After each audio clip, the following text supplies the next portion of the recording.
ನಮಸ್ತೆ ವೀಕ್ಷಕರೇ, ಚಿರಾಯು ಕನ್ನಡ ಟಿವಿಯ ವಿಶೇಷ ಸಂದರ್ಶನ ಕಾರ್ಯಕ್ರಮಕ್ಕೆ ಸ್ವಾಗತ. ನಾನು ದಿನೇಶ್ ಸಿದ್ದೇಗೌಡ. ಇತ್ತೀಚೆಗೆ ಕುಂದಗೋಳ ಪಟ್ಟಣ ತಾಲೂಕು ವ್ಯಾಪ್ತಿಯಲ್ಲಿ ಒಂದು ಮಠದ ಆಸ್ತಿ ವಿಚಾರವಾಗಿ ಅನೇಕ ಚರ್ಚೆಗಳು ಉಂಟಾಗಿದೆ. ಸೊ ಅದರಲ್ಲೂ ಕೂಡ ಕುಂದಗೋಳದ ಹಿರೇಮಠ ಅಂತಲೇ ಫೇಮಸ್ ಆಗಿರುವಂಥ ತುಂಬ ತನ್ನದೇ ಆದಂತಹ ಸಾಮಾಜಿಕ ಮತ್ತು ಧಾರ್ಮಿಕ ಹಿನ್ನೆಲೆ ಉಳ್ಳುವಂಥ ಮಠ ಇಂದು ಆಸ್ತಿ ವಿಚಾರವಾಗಿ ಚರ್ಚೆಗೆ ಗ್ರಾಸವಾಗಿರುವಂಥದ್ದು. ಈ ಕುರಿತಾಗಿ ಮಾತಾಡಲಿಕ್ಕೆ ಶ್ರೀಮಠದ ಪೀಠಾಧಿಪತಿಗಳಾದ ಶ್ರೀ ಶತಿಕಂಠ ಮಹಾಸ್ವಾಮೀಜಿಗಳು ನಮ್ಮ ಜೊತೆ ಇದ್ದಾರೆ. ಹಲವಾರು ವಿಷಯಗಳ ಕುರಿತು ಅವರೇ ಇವತ್ತು ಚರ್ಚೆಗೆ ಭಾಗವಹಿಸಿದ್ದಾರೆ. ಹಲವಾರು ಏನು ಚರ್ಚೆ ಉಂಟಾಗಿದೆ ಅವಕ್ಕೆಲ್ಲ ತಾವೇ ನೇರವಾಗಿ ಉತ್ತರ ನೀಡಲಿದ್ದಾರೆ. ಶ್ರೀಗಳನ್ನ ಕಾರ್ಯಕ್ರಮಕ್ಕೆ ಸ್ವಾಗತಿಸೋಣ. ಶ್ರೀಗಳ ಕಾರ್ಯಕ್ರಮಕ್ಕೆ ಸ್ವಾಗತ. ಗುರುಗಳ, ಮೊದಲನೇದಾಗಿ ವೀರಶೈವ ಪರಂಪರೆ ಅನ್ನೋದೇ ಒಂದು ಉತ್ಕೃಷ್ಟ ಹಿನ್ನೆಲೆ ಉಳ್ಳಂತಹ ಪರಂಪರೆ. ಸೊ ಆ ಪರಂಪರೆಯಿಂದ ಬಂದಂತಹ ಮಠ ಇದು. ಸೊ ಇತ್ತೀಚೆಗೆ ಇಂತಹ ಒಂದು ಮಠದಲ್ಲಿ ಅನೇಕ ಗೊಂದಲದ ವಾತಾವರಣ ಸೃಷ್ಟಿಯಾಗಿದೆ ಅಂತಲೇ ಹೇಳ್ಬೋದು. ಸೊ ಈ ಹೆಣ್ಣು ಹೊಣ್ಣು ಮಣ್ಣು ಅನ್ನೋ ಒಂದು ಮಾತಿದೆ. ಸೊ ಅದೇ ರೀತಿ ಈ ಮಣ್ಣಿಗಾಗಿ ಮಠದಲ್ಲಿ ಚರ್ಚೆಗಳು ಉಂಟಾಗಿರುವಂಥದ್ದು, ನಿಮ್ಮ ಮೇಲೆ ಆರೋಪಗಳು ಕೇಳಿಬರುವಂಥದ್ದು. ಸೊ ಇದ್ರ ಬಗ್ಗೆ ಏನು ಹೇಳ್ತೀರಾ? ಈಗ ಒಂದಿಷ್ಟು ಪಟ್ಟಬದ್ಧ ಹಿತಾಸಕ್ತಿಗಳು ನಾವೇನು ಸಮಾಜದಲ್ಲಿ ಇವತ್ತು ನಮ್ಮ ಪಂಚಗ್ರ ಹಿರೇಮಠವು 1517ರಲ್ಲಿ ಸ್ಥಾಪನೆ ಆಗಿದೆ. ಈ ಮಠದ ಒಂದು ಇತಿಹಾಸ ಹೆಂಗಿದೆಪ್ಪ ಅಂತಂದರೆ, ನಾವು ಭಕ್ತರಿಗಾಗಿ, ಶಿಷ್ಯರಿಗೆ, ಸಮಾಜಕ್ಕೆ, ಸನಾತನ ಹಿಂದೂ ಧರ್ಮದವರಿಗೆ ಮತ್ತು ಎಲ್ಲ ಸಮಾಜದವರಿಗೆ ಒಳ್ಳೆಯದನ್ನು ಮಾಡಬೇಕು ಅಂತಕ್ಕಂತಹ ಒಂದು ಪರಂಪರೆ ಉಳ್ಳತಕ್ಕಂತಹ ಮಠ. ಇವತ್ತು ಒಂದಿಷ್ಟು ಪಟ್ಟಬದ್ಧ ಹಿತಾಸಕ್ತಿಗಳು ತಮ್ಮದೇ ಆಗಿರ್ತಕ್ಕಂಥ ವೈಯಕ್ತಿಕ ಒಂದು ಸ್ವಾರ್ಥವನ್ನು ಇಟ್ಕೊಂಡು ಈ ರೀತಿ ಹೆಣ್ಣು ಮಣ್ಣು ಹೊಣ್ಣುಗಳಿಗೆ ಮಾಡ್ತಕ್ಕಂಥ ಒಂದು ಪ್ರವೃತ್ತಿಯನ್ನೇ ಬೆಳೆಸ್ಕೊಂಡು ಬಂದಿದ್ದಾರೆ. ಈಗ ಶತಿಕಂಠ ಶ್ರೀಗಳು ಅಂದರೆ ಒಂದು ರೀತಿಯ ಈ ಹಿಂದೂ ಫೈರ್ ಬ್ರ್ಯಾಂಡ್ ಅಂತಲೇ ಗುರುತಿಸ್ಕೊಂಡವರು. ಶತಿಕಂಠ ಶ್ರೀಗಳು ಸ್ಟೇಜಲ್ಲಿ ಇಲ್ಲ ಎಲ್ಲೋ ಒಂದು ಹತ್ರ ಮಾತಾಡ್ಲಿಕ್ಕೆ ನಿಂತ್ಕೊಂಡ್ರು ಅಂದರೆ ಸೊ ಹಿಂದುತ್ವ ಬಗ್ಗೆ ಆ ಥರ ಒಂದಿಷ್ಟು ವಿಭಿನ್ನವಾಗಿ ತಮ್ಮದೇ ಛಾಪನ್ನು ಮೂಡಿಸಿರುವಂಥವ್ರು. ಶ್ರೀಮಠದ ಹಿನ್ನೆಲೆಯನ್ನು ನೋಡಿದ್ರೆ ಧಾರ್ಮಿಕವಾಗಿ, ಸಾಮಾಜಿಕವಾಗಿ ಹಲವಾರು ಕೆಲಸಗಳನ್ನ ಮಾಡಿರುವಂಥದ್ದು. ಈಗ ಪಂಚಪೀಠಗಳಲ್ಲಿ ಬಾಳೆಹೊನ್ನೂರು, ಉಜ್ಜಯಿನಿ, ಕೇದಾರ, ಶ್ರೀಶೈಲ, ಕಾಶಿ ಅಂತಕ್ಕಂಥ 5 ಪೀಠಗಳು ನಮ್ಮ ಪಂಚಪೀಠಗಳು ಇದ್ದಾವೆ. ಈ ಪಂಚಪೀಠಗಳು ಹೆಂಗಪ್ಪ ಅಂತಂದ್ರೆ, ಈ ಭಾರತ ದೇಶದಲ್ಲಿ ಒಂದಿಷ್ಟು ಗುರು ಪರಂಪರೆ ಮತ್ತು ಪುತ್ರವರ್ಗ ಜಂಗಮ ವಂಶ ಪರಂಪರೆ ಆಗಿರ್ತಕ್ಕಂಥ ಮಠಗಳಿದ್ದಾವೆ. ಈಗ ಹೆಂಗೆ ನಮ್ಮ ಮನೆ ದೇವರು ಇರ್ತಾವೆ, ಆ ರೀತಿ ಈ ಪಂಚಪೀಠಗಳು ನಮ್ಮ ಮನೆ ದೇವರು ಅಂತಕ್ಕಂಥ ಒಂದು ವಿಚಾರವನ್ನು ಇಟ್ಟುಕೊಂಡು ಈ ಮಠ ಮಂದಿರಗಳು ಅದಾವೆ. ಈ ಒಂದು ನಮ್ಮ ಮಠ ಯಾವುದೇ ರೀತಿಯಿಂದ ಸಾರ್ವಜನಿಕರಿಗೆ ಒಳಪಟ್ಟಿರ್ತಕ್ಕಂತಹ ಮಠ ಅಲ್ಲ. ಇದು ನಮ್ಮ ಸ್ವಂತ ಜಂಗಮ ವಂಶ ಪರಂಪರೆ ಆಗಿರ್ತಕ್ಕಂತಹ ಮಠ ಇರೋದ್ರಿಂದ ಇದಕ್ಕೆ 1517ರಿಂದ ಇಲ್ಲಿಯವರೆಗೆ ಸುಮಾರು 8 ಜನ ಸ್ವಾಮೀಜಿಯವರು ಆಗಿದ್ದಾರೆ. ನಾ 8ನೇದವ. ಸಮಾಜದಲ್ಲಿ ಎಲ್ಲರಿಗೂ ಒಂದು ಒಳ್ಳೆಯದು ಬಯಸುವುದು ಮತ್ತು ಸನಾತನ ಹಿಂದೂ ಧರ್ಮವನ್ನು ರಕ್ಷಣೆ ಮಾಡ್ತಕ್ಕಂಥ ಜವಾಬ್ದಾರಿಯನ್ನು ಇಟ್ಕೊಂಡು ನಾನು ಈ ಸಮಾಜದಲ್ಲಿ ಇರ್ತಕ್ಕಂತಹ ಎಲ್ಲ ಬಾಂಧವರು ನನ್ನವರು ಅಂತಕ್ಕಂಥ ಒಂದು ದೃಷ್ಟಿಯನ್ನು ಇಟ್ಕೊಂಡು ಶಿಷ್ಯರಿಗೆ, ಭಕ್ತರಿಗೆ ಸಹಾಯ ಸಹಕಾರಗಳನ್ನು ಇವತ್ತು ನಾನು ಯಾರ್ದೋ ಮದುವೆ ಸಮಾರಂಭ ಇರ್ಬೋದು, ಮನೆ ಓಪನಿಂಗ್ ಇರ್ಬೋದು, ಅಥವಾ ಯಾರೋ ಬಡವರು ಇರ್ಬೋದು, ಅವ್ರ ಮನೆಗೆ ಹೋಗಿ ನಾನೇ ಭಕ್ತರಿಗೆ, ಶಿಷ್ಯರಿಗೆ, ಸಮಾಜಕ್ಕೆ ಮತ್ತು ಅನೇಕ ಕಾರ್ಯಕ್ರಮಗಳಿಗೆ ನನ್ನದೇ ಆಗಿರ್ತಕ್ಕಂತಹ ಮಠದ ವತಿಯಿಂದ, ನನ್ನದೇ ಆಗಿರ್ತಕ್ಕಂಥ ಒಂದು ಸ್ವಂತ ಶಕ್ತಿಯಿಂದ ಹೋಗಿ ಅವರಿಗೆ ಕಷ್ಟ ಕಾಲಕ್ಕೆ ಆಗಬೇಕು ಅಂತಕ್ಕಂಥ ಒಂದು ವಿಚಾರವನ್ನು ಇಟ್ಕೊಂಡು ಹಣದ ರೂಪದ ಸಹಾಯವನ್ನು ಮಾಡಿಕೊಂಡು ಇಲ್ಲಿವರೆಗೆ ಬಂದಿದ್ದೀನಿ. ಸೊ ಅನೇಕ ಶೈಕ್ಷಣಿಕ ಕ್ಷೇತ್ರಕ್ಕೆ ಆಗಿರ್ಬೋದು, ಕೆಲವೊಂದು ಸಾಮಾಜಿಕವಾಗೂ ಕೂಡ ನೀವು ಹಲವಾರು ಭೂಮಿ ದಾನ ಮಾಡುವಂತಹ ಈಗ ಆಗಿದೆ. 2007-8ರಲ್ಲಿ ಇವತ್ತು ನಮ್ಮ ಕುಂದಗೋಳ ತಾಲೂಕಿಗೆ ಪದವಿ ಪೂರ್ವ ಕಾಲೇಜು ಬಂದಿತ್ತು, ಫಸ್ಟ್ ಇಯರ್ ಕಾಲೇಜು ಮತ್ತು ಡಿಗ್ರಿ ಕಾಲೇಜು. ಅದಕ್ಕೆ ಜಾಗ ಯಾರೂ ಕೊಡ್ತಿರಲಿಲ್ಲ. ಗೌರ್ಮೆಂಟ್ ಕಾಲೇಜು ಬಂದಿರೋದ್ರಿಂದ ಬಡ ವಿದ್ಯಾರ್ಥಿಗಳಿಗೆ, ಬಡ ಮಕ್ಕಳಿಗೆ ಅನುಕೂಲ ಆಗಲಿ ಅಂತಕ್ಕಂಥ ಒಂದು ದೃಷ್ಟಿಯನ್ನು ಇಟ್ಕೊಂಡು ನಾನು ನನ್ನದೇ ಆಗಿರ್ತಕ್ಕಂಥ ಸ್ವಂತ ಜಮೀನನ್ನು 1 ಎಕರೆ PUC ಫಸ್ಟ್ ಇಯರ್ ಕಾಲೇಜಿಗೆ ದಾನವಾಗಿ ಕೊಟ್ಟೆ. ಆಮೇಲೆ 2 ಎಕರೆ ಪದವಿ ಪೂರ್ವ ಕಾಲೇಜಿಗೆ ನಾನು ದಾನವಾಗಿ ಕೊಟ್ಟೆ. ಅದ್ರ ಜೊತೆಗೆ ಸನ್ಶೈನ್ ಸ್ಕೂಲಿಗೆ ಅಲ್ಲಿ 1ನೇ ಕ್ಲಾಸಿಂದ ಹಿಡ್ಕೊಂಡು ಮೆಟ್ರಿಕ್ವರೆಗೆ ನಾನು ಬಸವೇಶ್ವರ ಶಿಕ್ಷಣ ಸಮಿತಿ ಅವರಿಗೆ ದಾನವಾಗಿ ಕೊಡ್ಕೊತ ಬಂದೀನಿ. ಅದ್ರ ಜೊತೆಗೆ 2 ಎಕರೆ 12 ಗುಂಟೆ APMC ಹತ್ತಿರ ಇವತ್ತು ಸಮಾಜದಲ್ಲಿ ಯಾರಾದರೂ ತೀರ್ಕೊಂಡ್ರೆ ಹಿಂದೂ ರುದ್ರಭೂಮಿಗೆ 2 ಎಕರೆ 12 ಗುಂಟೆ ದಾನವಾಗಿ ಕೊಡ್ತೀನಿ. ಅದ್ರ ಜೊತೆಯಲ್ಲಿ ಶಿರೂರು ಹತ್ತಿರ ಇರ್ತಕ್ಕಂಥ ಅಲ್ಲಿ ಸಹಿತ 2 ಎಕರೆ ರುದ್ರಭೂಮಿಗೆ ದಾನವಾಗಿ ಕೊಡ್ತೀನಿ. ಹೀಗೆ ನಾನು ನನ್ನದೇ ಆಗಿರ್ತಕ್ಕಂಥ ವೈಯಕ್ತಿಕವಾಗಿ ನಾನು ಏನು ಮಾಡ್ಕೊಂಡಿಲ್ಲ. ಈಗ ಚಿಕ್ಕದೊಂದು ಪ್ರಶ್ನೆಗಳ ಈಗ ಇಷ್ಟೆಲ್ಲ ದಾನ ಕೊಟ್ಟರೆ, ಸೊ ಆ ಮೂಮೆಂಟಲ್ಲಿ ದಾನ ಕೊಡುವಾಗ ಈಗ ಪಂಚಪೀಠದ ಪರ್ಮಿಷನ್ನಿಂದ ಕೊಟ್ಟರು, ಇಲ್ಲ ನೀವೇ ವೈಯಕ್ತಿಕವಾಗಿ ನಿರ್ಧಾರ ತಗೊಂಡಿದ್ದ, ಭಕ್ತರುಗಳು ಸಹಕಾರ ಮತ್ತು ಅವ್ರ ಹತ್ರ ಚರ್ಚೆ ಮಾಡಿ ತಗೊಂಡಿದ್ದ? ನಾನೇ ವೈಯಕ್ತಿಕವಾಗಿ ಹೋಗಿ ನಾನು ಡಿಗ್ರಿ ಕಾಲೇಜಿಗೆ ಮತ್ತು ಸರ್ಕಾರಿ ಫಸ್ಟ್ ಏಡ್ ಕಾಲೇಜಿಗೆ, ಸರ್ಕಾರಿ ಸ್ಕೂಲಿಗೆ 2007-08ರಲ್ಲಿ ಯಾವುದೇ ರೀತಿಯಿಂದ ಯಾವುದೇ ಪೀಠಾಧಿಪತಿಗಳಾಗಲಿ ಯಾರಿಂದಲೂ ಸಹಿತ ನಾನು ಹೇಳಿಲ್ಲ. ನನ್ನದೇ ಆಗಿರ್ತಕ್ಕಂಥ ಇದಕ್ಕೆ ಹೋಗಿ 2007-08ರಲ್ಲಿ ನಾವು ಖರೀದಿಯನ್ನು ಕೊಟ್ಬಿಟ್ಟೆ. ಇದು ಹಿರೇಮಠ ಪುತ್ರವರ್ಗ ಮಠನ ಇಲ್ಲ ಶಿಷ್ಯವರ್ಗ ಮಠನ? ಆ ಹಿನ್ನೆಲೆ ಏನು ಅಂತ? ಇದು ಜಂಗಮ ವಂಶ ಪರಂಪರೆಯಾಗಿರ್ತಕ್ಕಂಥ ಮಠ, ಇದು ಪುತ್ರವರ್ಗ ಮಠ. ಇಲ್ಲಿ ಯಾರು ಆಗಬೇಕಪ್ಪ ಅಂತಂದರೆ ಶಿಷ್ಯರಾಗಲಿ ಅವರು ಆಗಕ್ಕೆ ಸಾಧ್ಯ ಇಲ್ಲ. ಇದಕ್ಕೇನಪ್ಪ ಅಂತಂದರೆ ಜಂಗಮ ವಂಶದವರೇ ಈ ಒಂದು ಮಠಕ್ಕೆ ಪೀಠಾಧಿಪತಿಗಳಾಗಬೇಕು ಅಂತಕ್ಕಂಥ ಒಂದು ನಿಯಮಾವಳಿಗಳು ಅದಾವೆ. ಕಾಶಿ ಶ್ರೀಗಳು ಒಂದು ಹೇಳಿಕೆಯನ್ನು ಕೊಟ್ಟಿದ್ದಾರೆ ಅನ್ನೋದು ಮಾತುಕತೆ ಬಂದಿರುವಂಥದ್ದು. ಸೊ ಇದು ನಿಮ್ಮ ಗಮನಕ್ಕೆ ಬಂದಿದೆ ಹೆಂಗೋ. ಸೊ ಅವ್ರು ಹೇಳ್ತಾರೆ, ಶಾಖಮಠದಲ್ಲಿ ಲಿಂಗೈಕ್ಯ ಶ್ರೀ ಸಿದ್ಧಲಿಂಗ ಶಿವಾಚಾರ್ಯ ಸ್ವಾಮೀಜಿಗಳು ನಮ್ಮ ವಂಶಕ್ಕೆ ಇನ್ನೊಂದು ಅವಕಾಶ ಕೊಡಬೇಕು ಅಂತ ಕೇಳ್ಕೊತಾರೆ. ಸೊ ಹಿಂದೆ ಇರುವಂಥ ಸ್ವಾಮೀಜಿಗಳು. ಸೊ ಅವರ ಒಂದು ಮನವಿಯ ಮೇರೆಗೆ ನಿಮಗೆ ಪಟ್ಟಾಭಿಷೇಕ ಮಾಡಲಾಗುತ್ತೆ. ಅವರ ಪಂಚಪೀಠದ ಶ್ರೀಗಳ ಸಮ್ಮುಖದಲ್ಲಿ ನಿಮಗೆ ಪಟ್ಟಾಭಿಷೇಕ ಹೆಂಗಿರ್ತದೆ ಅಂತಂದರೆ, ಈಗ ಹಿಂದಿನ ಪೀಠಾಧಿಪತಿಗಳು ನಮ್ಮ ಸ್ವಾಮೀಜಿಯವರು, ನಮ್ಮ ಅಜ್ಜಾರಂದ್ರಲ್ಲ, ಅವರು ನನಗೆ ಉತ್ತರಾಧಿಕಾರಿ ಪತ್ರವನ್ನು ಬರೆದುಕೊಟ್ರು. ನನ್ನ ಈ ಮಠಕ್ಕೆ ಪೀಠಾಧಿಪತಿಗಳನ್ನು ಮಾಡಿದರು. ನನಗೆ ಆವಾಗ ವಯಸ್ಸು ಸುಮಾರು 12-13 ವರ್ಷ ಇತ್ತು. ಅದಕ್ಕೆ ಮೃತ್ಯುಪತ್ರ ಅಂತ ಮಾಡಿದರು, ಉತ್ತರಾಧಿಕಾರಿ ಮೃತ್ಯುಪತ್ರ ಅಂತೇಳಿ. ಆ ಮೃತ್ಯುಪತ್ರದಲ್ಲಿ 1992ರಲ್ಲಿ ಹೈಕೋರ್ಟ್ ನಿವೃತ್ತ ನ್ಯಾಯಮೂರ್ತಿಗಳಾಗಿರ್ತಕ್ಕಂಥ ಸನ್ಮಾನ್ಯ DP ಹಿರೇಮಠ ಸಾಹೇಬ್ ಅವರು ಹೈಕೋರ್ಟ್ ಜಡ್ಜಿಗಳು. ಅವರು ನಮ್ಮ ಅಜ್ಜಿಯವರ ಅಣ್ಣನ ಮಗ. ಆಮೇಲೆ ಈ ಅಜ್ಜಾರಿಗೆ, ಹಿಂದಿನ ಅಜ್ಜಾರಿಗೆ ಅಜ್ಜಾರ ತಂಗಿ ಮಗಳ ಮಗ ನಾನು.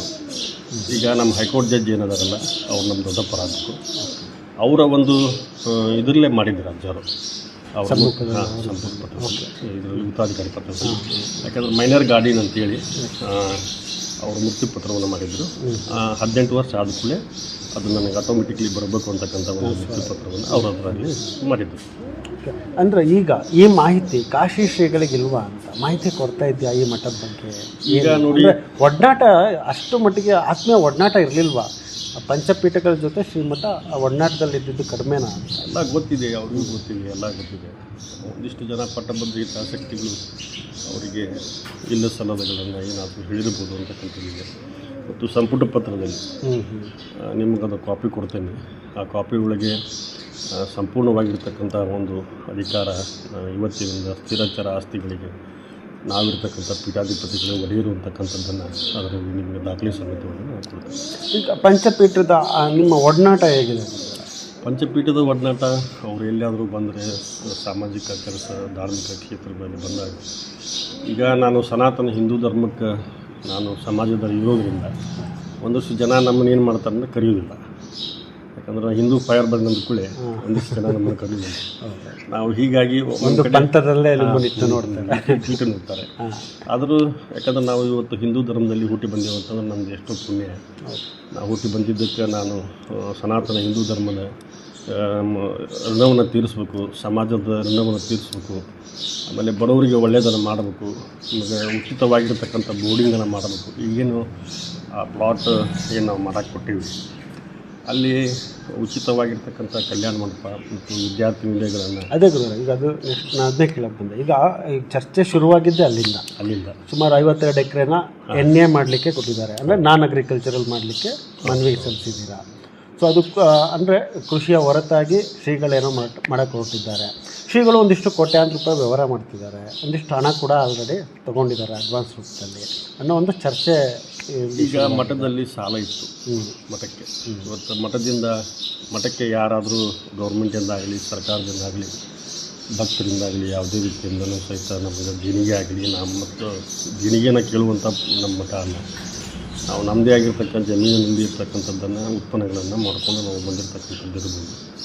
ಈಗ ಮಠಕ್ಕೆ ಸಾಲ ಆಗಿರೋದ್ರಿಂದ ಮತ್ತು ಮಠ ಶಿಥಿಲಕ್ಕೆ ಆಗಿದೆ, ಮಠ ಹಳೆಯದಿದೆ, ಇದನ್ನು ಅಭಿವೃದ್ಧಿಪಡಿಸ್ಬೇಕು, ಒಳ್ಳೆಯದನ್ನು ಮಾಡಬೇಕು ಮತ್ತು ಸಮಾಜಕ್ಕೆ ಏನಾದರೂ ಒಂದು ಕೊಡುಗೆಯನ್ನು ಕೊಡಬೇಕು ಅಂತಕ್ಕಂಥ ದೃಷ್ಟಿಯನ್ನು ಇಟ್ಕೊಂಡು ಈಗ ನಾವಲ್ಲಿ ಪ್ಲಾಟ್ ಮಾಡೋ ಉದ್ದೇಶ ಏನಪ್ಪ ಅಂತಂದರೆ ಗೋಶಾಲೆಯನ್ನು ಮಾಡಬೇಕು ಮತ್ತು ಗುರುಕುಲವನ್ನು ಮಾಡಬೇಕು ಮತ್ತು ಕಲ್ಯಾಣ ಮಂಟಪವನ್ನು ಮಾಡಬೇಕು. ಹೀಗೆ ನಾವು ಅದನ್ನು ಮಾಡಬೇಕು ಅಂತಕ್ಕಂಥ ವಿಚಾರವನ್ನು ಇಟ್ಕೊಂಡು ಅದನ್ನು ಈಗ ಸದ್ಯ 10 ಎಕರೆ ಮಾಡ್ಬೇಕಂತೇಳಿ ನಾವು ವಿಚಾರ ಮಾಡೀವಿ. ಆಮೇಲೆ 52 ಎಕರೆ ಈಗೇನು ನಮ್ಮ ಜಮೀನು ಐತಿ, ಈ 10 ಎಕರೆ ಮಾಡಿ ನಾವು ಮತ್ತು ಇನ್ನೂ 50 ಎಕರೆ ಮಠಕ್ಕೆ ಜಮೀನನ್ನು ಹಿಡಿಬೇಕು ಅಂತಕ್ಕಂಥ ವಿಚಾರಗಳು ನಮ್ಮಲ್ಲಿ ಯಾವ್ದಾವು. ಅದಕ್ಕೆ ಅಂದರೆ ಈಗ ಎಣ್ಣೆ ಮಾಡೋಕೆ ಹೊರಟಿರೋದು ಕೂಡ ಸಾಮಾಜಿಕ ಕಾರ್ಯಕ್ಕೆ ತೊಡಗಿಸ್ಕೊಡ್ಲಿಕ್ಕೆ, ಅದನ್ನು ಸಾಮಾಜಿಕ ಕಾರ್ಯಕ್ಕೆ ಕೊಡುಗೆ ನೀಡಲಿಕ್ಕೆ ತಾವು ಮುಂದಾಗಿರುವಂಥ ಸಾಮಾಜಿಕ ಕಾರ್ಯಕ್ಕೆ ಬಡವರಿಗೆ ಬಲ್ಲಿದರಿಗೆ ಮಾಡಬೇಕು ಅಂತಕ್ಕಂಥ ವಿಚಾರವನ್ನು ಇಟ್ಕೊಂಡು ಈ ಒಂದು ಈಗ ನಿಮ್ಮ ವಿರುದ್ಧವಾಗಿ ಹೊರಟಿರೋ ಒಂದು ಬಣ ಏನಿದೆ, ಸೊ ಮಠದ ಜೊತೆ ಆತ್ಮೀಯವಾಗಿದ್ದಂಥವ್ರೆ, ಮಠದ ಎಲ್ಲ ಒಡನಾಟಗಳಲ್ಲೂ ಜೊತೆಗಿದ್ದಂಥವ್ರು, ನನ್ನ ಜೊತೆಗಿದ್ದವರು. ಆಮೇಲೆ ಅವರಿಗೆ ನಾ ಎಲ್ಲ ರೀತಿಯಿಂದ ಸಹಾಯ ಸಹಕಾರಗಳನ್ನು ಮಾಡೀನಿ. ಇವತ್ತು ಹಣ ಇರ್ಬೋದು. ಈಗ ನಿಮ್ಮ ಒಂದು ಈ ಕಾರ್ಯ ಏನಿದೆ, ಈ ನೀವು ಎಣ್ಣೆ ಮಾಡಲಿಕ್ಕೆ ಹೊರಟಿರೋದು ಸಾಮಾಜಿಕವಾಗಿ ತೊಡಗಿಸ್ಕೊಳ್ಲಿಕ್ಕೆ, ಮಠದ ಉದ್ದೇಶಗಳು ಅದೇನೆ. ಸೊ ಸಾಮಾಜಿಕ ಕಾರ್ಯಗಳನ್ನ ಮಾಡುವಂಥದ್ದು, ಧಾರ್ಮಿಕ ಕಾರ್ಯಗಳು ತಮ್ಮನ್ನು ತೊಡಗಿಸ್ಕೊಳ್ಳುವಂಥದ್ದು. ಸೊ ಈ ಒಳ್ಳೆ ಉದ್ದೇಶ ಇದ್ದರೂ ಕೂಡ ನಿಮ್ಮ ವಿರುದ್ಧವಾಗಿ ಹೊರಟಿರೋವಂಥದ್ದು, ನಿಮ್ಮ ವಿರುದ್ಧವಾಗಿ DC ಅವ್ರಿಗಿರ್ಬೋದು, ಸ್ಥಳೀಯ ಅಧಿಕಾರಿಗಳಿಗೆ ಕೇಸ್ ಕೂಡ ನೀಡುವಂಥದ್ದು. ಸೊ ಒಂದಿಷ್ಟು ನಿಮ್ಮ ವಿರುದ್ಧವಾಗಿ ಅಪಪ್ರಚಾರ ಮಾಡುವಂಥ ರೀತಿಯಲ್ಲಿ ವಾತಾವರಣ ಸೃಷ್ಟಿಯಾಗಿರುವಂಥದ್ದು. ಈ ಬಗ್ಗೆ ಅವ್ರ ಹತ್ರ ನೀವೆಲ್ಲ ಚರ್ಚೆ ಮಾಡಲಿಲ್ಲ? ಅಂದರೆ ಮಠದಲ್ಲಿ ಒಡನಾಟದಲ್ಲಿರೋದ್ರಿಂದ ಅವರು ಕೂಡ, ಸೊ ಅವರು ಪಾರ್ಟ್ ಆಫ್ ದಿ ನಿಮಗೆ ಒಂದು ಮಠದ ಭಕ್ತರಾಗಿರ್ತಾರೆ. ಸೊ ಅವ್ರ ಹತ್ರ ನೀವು ಅಂದರೆ ಚರ್ಚೆ ಮಾಡಲಿಲ್ವಾ ಅಂತ? ಈಗ ನಾ ಅದನ್ನು ಮಾಡಿದ ಮೇಲೆ ಅವರು ಬಂದು ನನ್ನ ನೇರವಾಗಿ ಕೇಳಬೇಕಿತ್ತು. ಅದೇ ಆ ಚರ್ಚೆ ಆಗಲಿಲ್ಲ, ಆ ಚರ್ಚೆ ಅವ್ರು ಮಾಡಲಿಲ್ಲ. ಓಕೆ. ಆಮೇಲೆ ಅವರು ನನ್ನವರೇ, ಎಲ್ಲರೂ ನನ್ನವರೇ, ಬೇರೆ ಅನ್ನೋಲ್ಲ. ಖಂಡಿತ. ಆದರೂ ಅವ್ರಿಗೆ ಯಾಕೋ ಏನೋ ಗೊತ್ತಾಗಲಿಲ್ಲ. ಅವರು ಅದನ್ನು ಬಿಟ್ಟು ಈ ರೀತಿ ಎಲ್ಲ ಅವರು ಮನೆ ಕೊಡೋದು, ಅದನ್ನು ಮಾಡೋದು, ಜಗದು ಭೇಟಿಯಾಗೋದು, ಈ ರೀತಿ ಎಲ್ಲ ಮಾಡಿದ್ರು. ನನ್ನ ಜೊತೆಗೆ ಬಂದು ಕೇಳಿದರೆ ನಾ ಎಲ್ಲ ಸ್ಪಷ್ಟವಾಗಿ ಮಠಕ್ಕೆ ಒಳ್ಳೆಯದನ್ನು ಮಾಡ್ತಕ್ಕಂಥ ವಿಚಾರಧಾರೆಗಳನ್ನು ಅವ್ರ ಮುಂದೆ ನಾ ಇರ್ತೀನಿ. ಈಗ ನಿನ್ನೆ ಅಲ್ಲಿ ಕಾಶಿ ಶ್ರೀಗಳಿಗೆ ಮನವಿ ಕೊಟ್ಟ ಸಂದರ್ಭದಲ್ಲಿ ಪತ್ರಿಕಾ ಮಿತ್ರರಿಗೆ ಒಂದು ಹೇಳಿಕೆಯನ್ನು ನೀಡಿದ್ದಾರೆ ಅನ್ನೋ ಒಂದು ಮಾತು ಕೇಳಿ ಬರ್ತಾ ಇದೆ. ಶಿತಿಕಂಠ ಶ್ರೀಗಳು ತಮ್ಮ ನಡೆನುಡಿನ ಬದಲಾಯಿಸ್ಕೊಳ್ಳಿಲ್ಲ ಅಂದರೆ ನಾವು ಕಠಿಣ ಕ್ರಮ ಕೈಗೊಳ್ತೀವಿ ಅಂತ ಶ್ರೀಗಳು ಹೇಳಿದ್ದಾರೆ ಅನ್ನೋ ಒಂದು ಮಾತು ಕೇಳಿಬಿಟ್ಟಿದೆ. ಸೊ ಅಂದರೆ ಅವ್ರು ಏನು ಕಠಿಣ ಕ್ರಮ ಕೈಗೊಳ್ಬೋದು, ಅಂದರೆ ಶಿತಿಕಂಠ ಶ್ರೀಗಳು ಮಾಡಿರೋಂಥ ತಪ್ಪಾದರೂ ಏನು ಅಂತ ಅದು ಸಮಾಜ ಹೇಳಿ. ಯಾಕಂದರೆ ಈಗ ನೀವು ಎಲ್ಲ ನನ್ನ ಸುಮಾರು ವರ್ಷಗಳನ್ನು ನೋಡಿರ್ಬೋದು. ಇವತ್ತು ನಾನು ಸಮಾಜದಲ್ಲಿ ಒಳ್ಳೆಯ ಧಾರ್ಮಿಕ ಮತ್ತು ಶೈಕ್ಷಣಿಕ ಕ್ಷೇತ್ರಗಳಿಗೆ ನಂದಿಯಾಗಿರ್ತಕ್ಕಂಥ ಮಠದ ಕೊಡುಗೆಗಳನ್ನು, ಆಮೇಲೆ ಸಾಮಾಜಿಕ ಕಾರ್ಯಗಳಲ್ಲಿ ಮತ್ತು ಸನಾತನ ಹಿಂದೂ ಧರ್ಮಕ್ಕೆ ಏನಾದರೂ ನೋವಾಗಿದ್ದಲ್ಲಿ ಅಲ್ಲಿ ಹೋಗಿ ಹೋರಾಟವನ್ನು ಮಾಡ್ತಕ್ಕಂಥದ್ದು, ಬಡವರಿಗೆ ಬಲ್ಲಿದರಿಗೆ ಒಳ್ಳೆಯದನ್ನು ಮಾಡ್ತಕ್ಕಂಥ ಪರಂಪರೆಯನ್ನು ನಾನು ಹಾಕ್ಕೊಂಡು ಸುಮಾರು ವರ್ಷಗಳಿಂದ ಹಾಕ್ಕೊಂಡು ಬಂದೀನಿ. ಮುಂದಿನ ಕಠಿಣ ಕ್ರಮಗಳನ್ನು ಅದು ನಾವು ಅದರ ವಿಚಾರ ಮಾಡ್ತೀವಿ. ಈಗ ಒಂದು ಗುರುಗಳೇ, ಕೆಲ ಮಠಗಳು ಅಂದಾಗ ಕಾಮನ್ನಾಗಿ ಒಂದಿಷ್ಟು ಚರ್ಚೆಗಳು ಮಾತುಗಳು ಕೇಳಿ ಬರ್ತದೆ. ಸೊ ಅಂದರೆ ಈ ಜಾತಿ ಮುಖ್ಯಮಂತ್ರಿ ಆಗಿರ್ಬೋದು, ಇಲ್ಲ ಈ ಜಾತಿ ಮಿನಿಸ್ಟರ್ ಹತ್ರ ಇದ್ದಾಗ ಮುಸ್ಲಿಂ ಮಠಕ್ಕೆ ಸರ್ಕಾರದಿಂದ ಒಂದಿಷ್ಟು ದುಡ್ಡು ಬಂತು ಅಂದರೆ ಸರ್ಕಾರದಿಂದ ಆ ಮುಖ್ಯಮಂತ್ರಿಗಳು ಇಷ್ಟು ದುಡ್ಡು ಕೊಟ್ಟಿದ್ದಾರೆ, ಇಲ್ಲ ಸಚಿವರು ಇಷ್ಟು ದುಡ್ಡು ಕೊಟ್ಟರು, ಶಾಸಕರು ಇಷ್ಟು ದುಡ್ಡು ಕೊಟ್ಟರು ಅಂತ. ಹಿರೇಮಠಕ್ಕೂ ಯಾವ್ದಾದ್ರು ಆ ಥರ ಫಂಡಿಂಗ್ ಬಂದಿದೆಯಾ ಅಂತ? ಇಲ್ಲಿವರೆಗೆ ಆದರೂ ಮುಖ್ಯಮಂತ್ರಿಗಳನ್ನಾಗಲಿ ಯಾರಿಂದಾಗಲಿ ಬಂದಿಲ್ಲ. ಈಗ ಸದ್ಯ ನಮ್ಮ ಭಾಗದ ಶಾಸಕರಾಗಿರ್ತಕ್ಕಂಥ MR ಪಾಟೀಲ್ ಅವರು ಇದನ್ನೆಲ್ಲ ನೋಡಿ ಅವರು ಒಂದು 10 ಲಕ್ಷ ರೂಪಾಯಿಗಳನ್ನು ಈ ಮಠಕ್ಕೆ ಕೊಟ್ಟಾರೆ. ಸರ್ಕಾರದಿಂದ ವೈಯಕ್ತಿಕವಾಗಿ ಅವರು ಸರ್ಕಾರದಿಂದ ಅವರು ಕೊಟ್ಟು ಒಂದು 2 ತಿಂಗಳಾಯಿತು. ಅದೆಲ್ಲ 10 ಲಕ್ಷ ರೂಪಾಯಿಗಳನ್ನು ಅವ್ರು ಕೊಟ್ಟ ಮೇಲೆ ಅದೆಲ್ಲ TAD ಎಲ್ಲ ಕಟ್ಟಾಗಿ, ರಾಯಲ್ಟಿ ಕಟ್ಟಾಗಿ, GST ಕಟ್ಟಾಗಿ 6,45,000 ರೂಪಾಯಿ ಕಾಂಟ್ರಾಕ್ಟರಿಗೆ ಬಂದಿತ್ತು. ಅವ್ರು MR ಪಾಟೀಲ್ ರೀ ನಮ್ಮ ಮಠಕ್ಕೆ 10 ಲಕ್ಷ ರೂಪಾಯಿಗಳನ್ನು ಕೊಟ್ಟಾರೆ. ಈಗ ಮಠವನ್ನು ಅಭಿವೃದ್ಧಿ ಪಡಿಸೋದ್ರ ಹಿನ್ನೆಲೆಯಲ್ಲಿ ತಮ್ಮದೇನು ಉದ್ದೇಶ ಅಂದರೆ ತಮ್ಮದೇನು ಆಲೋಚನೆಗಳಿದೆ ಅಂತ? ಈಗ ಮಠ ಇದು ಭಾಳಷ್ಟು ಪುರಾತನವಾಗಿರ್ತಕ್ಕಂಥ ಮಠ. ಇದ್ರದ್ದು ಜೀರ್ಣೋದ್ಧಾರವನ್ನು ಮಾಡಬೇಕು. ಆಮೇಲೆ ನಮ್ಮ ಇದೇನು ಪ್ಲಾಟ್ ಆಗ್ಯಾವಲ್ಲ ಅದರಲ್ಲಿ ಈಗ ರೈತರಿಗೆ, ಬಡವರಿಗೆ ಉಚಿತವಾಗಿರ್ತಕ್ಕಂಥ ಫ್ರೀ ಕಲ್ಯಾಣ ಮಂಟಪವನ್ನು ಕಟ್ಟಿಸ್ಬೇಕು ಅಂತಕ್ಕಂಥ ಉದ್ದೇಶ ಇತ್ತು. ಯಾಕಂದರೆ ಈಗ ರೈತರ ಮಕ್ಕಳು 70,000, 1 ಲಕ್ಷ ಇಷ್ಟೆಲ್ಲ ಕೊಟ್ಟು ಕಲ್ಯಾಣ ಮಂಟಪ ಹೋಗಿ ಎಲ್ಲ ಖರ್ಚು ಮಾಡ್ತಾರೆ. ಅದಕ್ಕೆ ಬಡವರಿಗೆ ಅನುಕೂಲ ಆಗಲಿ ಅಂತಕ್ಕಂಥ ದೃಷ್ಟಿಯನ್ನು ಇಟ್ಕೊಂಡು ಒಂದು ಕಲ್ಯಾಣ ಮಂಟಪ ಮಾಡಬೇಕು, ಅದನ್ನು ಫ್ರೀಯಾಗಿ ಮಾಡಬೇಕು ಅಂತ ಎಲ್ಲರೂ ದುಡ್ಡು ಇಸ್ಕೊತಾರೆ. ಆದರೆ ನಮ್ಮದೊಂದು ವಿಶೇಷವಾಗಿರ್ತಕ್ಕಂಥ ಕೊಡುಗೆಗಳನ್ನು, ಯಾಕಂದರೆ ಇವತ್ತು ನಾನು ಮನುಷ್ಯನಾಗಿ ಹುಟ್ಟಿ ಬಂದ ಮೇಲೆ ಸಮಾಜಕ್ಕೆ ಏನಾದರೂ ಕೊಡಬೇಕು, ನಾನು ಏನಾದರೂ ಕೊಡುಗೆ ಕೊಡಬೇಕು, ಧರ್ಮಕ್ಕಾಗಿ ಏನಾದರೂ ಕೊಡುಗೆ ಕೊಡಬೇಕು, ಬಡವರಿಗಾಗಿ ಏನಾದರೂ ಕೊಡುಗೆ ಕೊಡಬೇಕು ಅಂತಕ್ಕಂಥ ದೃಷ್ಟಿಯನ್ನು ಇಟ್ಟುಕೊಂಡು ನಾನು ಉಚಿತವಾಗಿರ್ತಕ್ಕಂಥ ಕಲ್ಯಾಣ ಮಂಟಪ ಮಾಡಬೇಕು ಅಂತ ವಿಚಾರ ಇತ್ತು. ಅದ್ರ ಜೊತೆಗೆ ಉಚಿತವಾಗಿರ್ತಕ್ಕಂಥ ಬಡ ವಿದ್ಯಾರ್ಥಿಗಳಿಗೆ ವಿದ್ಯಾರ್ಥಿ ನಿಲಯವನ್ನು ಮಾಡಬೇಕಂತಿದ್ವಿ. ಆಮೇಲೆ ಆಕಳುಗಳನ್ನು ಈಗ ಗೋಗಳನ್ನು ಸಾಕಷ್ಟು ಮಂದಿ ಕಡಿತಾರೆ. ಹೌದು. ಅದಕ್ಕೆ ಗೋಮಾತೆಪ್ಪ ಅಂತಂದ್ರೆ ನಮ್ಮ ಭಾರತ ದೇಶದ ಒಂದು ತಾಯಿ.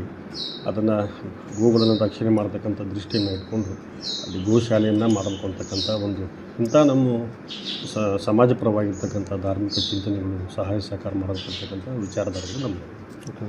ಈಗ ಈ ಬೆಳವಣಿಗೆಯಿಂದಾಗಿ ಶ್ರುತಿಕಂಠ ಶ್ರೀಗಳೇನಾದ್ರು ಮಾನಸಿಕವಾಗಿ ಕುಗ್ಗಿದಾರ ಅಂತ ಯಾಕೆಂದರೆ ತಮ್ಮಲ್ಲಿ ಜೊತೆಯಲ್ಲಿರುವಂಥವರೇ ತಮ್ಮ ವಿರುದ್ಧ ಅಪಪ್ರಚಾರವನ್ನು ಮಾಡ್ತಿರುವಂಥದ್ದು, ಸೊ ದೊಡ್ಡ ಮಟ್ಟದಲ್ಲಿ ಚರ್ಚೆ ಗ್ರಾಸ ಮಾಡಿಕೊಡ್ತಿರುವಂಥ.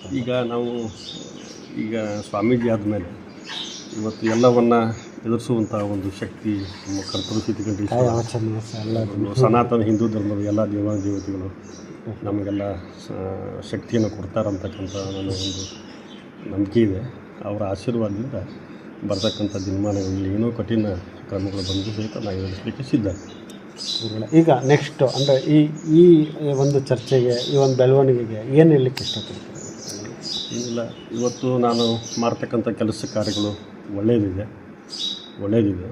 ಸಮಾಜಕ್ಕೆ ನನ್ನ ಮಠದ ವತಿಯಿಂದ ಒಂದು ನಾನು ಸಹಾಯ ಸಹಕಾರವನ್ನು ಮಾಡ್ತೀನಿ. ಪಟ್ಟಭದ್ರ ಹಿತಾಸಕ್ತಿಗಳು ವಿರುದ್ಧವನ್ನು ಮಾಡಲಾರ್ದ ನನ್ನ ಜೊತೆಗೆ ಬಂದು ಸಮಾಜದಲ್ಲಿ ಒಂದು ಒಳ್ಳೆಯದನ್ನು ಸಹಾಯ ಸಹಕಾರಗಳನ್ನು ನನ್ನ ಜೊತೆಗೆ ಬಂದು ಮಾಡ್ಕೊಂಡು ಹೋದ್ರೆ ಇನ್ನೂ ನಾನು ಕುಂದಗೋಳ ತಾಲೂಕಿಗೆ, ಧಾರವಾಡ ಜಿಲ್ಲೆಗೆ ಒಂದು ಒಳ್ಳೆಯ ಇಂಥ ಕಾರ್ಯಕ್ರಮಗಳನ್ನು ಇಂಥವೆಲ್ಲ ಮಾಡ್ತೀನಿ. ಶೈಕ್ಷಣಿಕವಾಗಿ, ಧಾರ್ಮಿಕವಾಗಿ, ಬಡವರಿಗಾಗಿ ಮಾಡೋಣ ಅಂತಕ್ಕಂಥ ಮಾತನ್ನು. ಇನ್ನೊಂದು ಪ್ರಶ್ನೆಗಳೇ, ಶ್ರೀ ಹಿರೇಮಠ ಪಂಚಪೀಠದ ಶಾಖಾ ಮಠನೂ ಹೌದಾ ಇಲ್ವಾ? ಈಗ ಶಾಖಾ ಮಠ ಅಂತಂದ್ರೆ ಹೆಂಗಿರ್ತದೆ, ಆರೂಢ ಪರಂಪರೆ ಅಂತ ಇರ್ತದೆ, ನಾಥ ಪರಂಪರೆ ಅಂತ ಇರ್ತದೆ. ಈಗ ರಾಘವೇಂದ್ರ ಸ್ವಾಮಿ ಮಂತ್ರಾಲಯದಲ್ಲಿ ಮಠ ಇದೆ. ಆ ಮಠದ ಒಂದು ಬ್ರಾಂಚನ್ನು ನಾವಿಲ್ಲಿ ಮಾಡ್ತೀವಿ. ಓಕೆ, ಅದನ್ನು ರಾಘವೇಂದ್ರ ಮಠ ಅಂತೇಳಿ ರಾಘವೇಂದ್ರ ಮಠ ಅಂತೇಳಿ ಮಾಡಿದ ಮೇಲೆ ಆ ರಾಘವೇಂದ್ರ ಇವರಿಗೆ ಈ ಸಂಪೂರ್ಣ ಆಸ್ತಿ ಹಕ್ಕು ಇರುವುದಿಲ್ಲ. ಹಾಗೆ ಈ ಒಂದು ಪಂಚಪೀಠಗಳಲ್ಲಿ ಶಾಖಾಣ ಅಂತಂದರೆ ಮನೆ ದೇವರಿದೆ, ಆ ಒಂದು ಪರಂಪರೆ. ಈಗ ನಾವು ರಾಘವೇಂದ್ರದ ಸ್ವಾಮಿ ದೇವಸ್ಥಾನವನ್ನು ಇಲ್ಲಿ ಕಟ್ಟಿದರೆ ಅಲ್ಲಿ ಇರ್ತಕ್ಕಂಥವ್ರು ಪೀಠಾಧಿಪತಿಗಳು ಅದಕ್ಕೆ ಅಧಿಕಾರ ಇರುವುದು, ಧಾರ್ಮಿಕವಾಗಿ ಆ ಒಂದು ಪರಂಪರೆ. ಸೊ ಈ ಚರ್ಚೆ ಇಷ್ಟೆಲ್ಲ ಚರ್ಚೆ ಆಗಿದ್ದಲ್ಲ, ನೀವು ಈಗ ಪಂಚಪೀಠದ ಪ್ರಮುಖ ಶ್ರೀಗಳ ಜೊತೆ ಏನಾದ್ರು ಕೂತು ಮಾತಾಡೋಂಥ ಕೆಲಸ ಏನಾದ್ರು ಮಾಡ್ತೀರಾ? ಈಗ ಮುಂದಿನ ದಿನಮಾನಗಳಲ್ಲಿ ನಾನು ಸಹಿತ ಸ್ವಲ್ಪ ವಿಚಾರ ಮಾಡಿಕೊಂಡು ಪಂಚಪೀಠಾಧೀಶ್ವರಿಗೆ ಭೇಟಿ ಆಗುವಂಥ ವಿಚಾರಗಳನ್ನು ಮಾಡ್ತೀನಿ. ನನ್ನದೇ ಆಗಿರ್ತಕ್ಕಂಥ ಏನು ಸಮಾಜಕ್ಕೆ ಒಂದು ಧಾರ್ಮಿಕ ಮತ್ತು ಶೈಕ್ಷಣಿಕವಾಗಿ ಧರ್ಮದ ಇದರಾಗಿ ಏನು ಮಾಡಕತ್ತೀನಿ, ಇದು ನನಗೆ ಸಹಾಯ ಸಹಕಾರವನ್ನು ಕೊಡ್ರಿ, ನಿಮ್ಮ ಆಶೀರ್ವಾದ ನನಗೆ ಇರಲಿ ಅಂತೇಳಿ ಅವ್ರ ಹತ್ರ ಕೇಳ್ಕೊತೀನಿ. Thank you. ಇಷ್ಟೊತ್ತು ಹಲವಾರು ವಿಚಾರಗಳನ್ನ ನಮ್ಮ ಜೊತೆ ಚರ್ಚೆ ಮಾಡಿದ್ದೀರಾ, ಧನ್ಯವಾದಗಳು. ನೋಡಿದ್ರಲ್ಲ, ಇದಾಗಿತ್ತು ಶ್ರೀ ಹಿರೇಮಠದ ಶ್ರೀ ಶ್ರುತಿಕಂಠ ಶಿವಾಚಾರ್ಯ ಮಹಾಸ್ವಾಮೀಜಿಗಳ ಮಾತು. ಮತ್ತಷ್ಟು ಸುದ್ದಿಗಳೊಂದಿಗೆ ನಿಮ್ಮನ್ನು ಭೇಟಿ ಮಾಡ್ತೀವಿ. ನಮಸ್ಕಾರ. ಸ್ಥಳೀಯ ಸುದ್ದಿ ಸಮಾಚಾರಗಳಿಗಾಗಿ ಏಕೈಕ ಆಯ್ಕೆ ಚಿರಾಯು ಕನ್ನಡ ಟಿವಿ. ಹೊಸ ರೂಪ, ಮತ್ತಷ್ಟು ಗುಣಮಟ್ಟದೊಂದಿಗೆ ನಿಮ್ಮ ಪರವಾಗಿ, ನಿಮ್ಮ ಧ್ವನಿಯಾಗಿ ಬರುತ್ತಿದ್ದೇವೆ.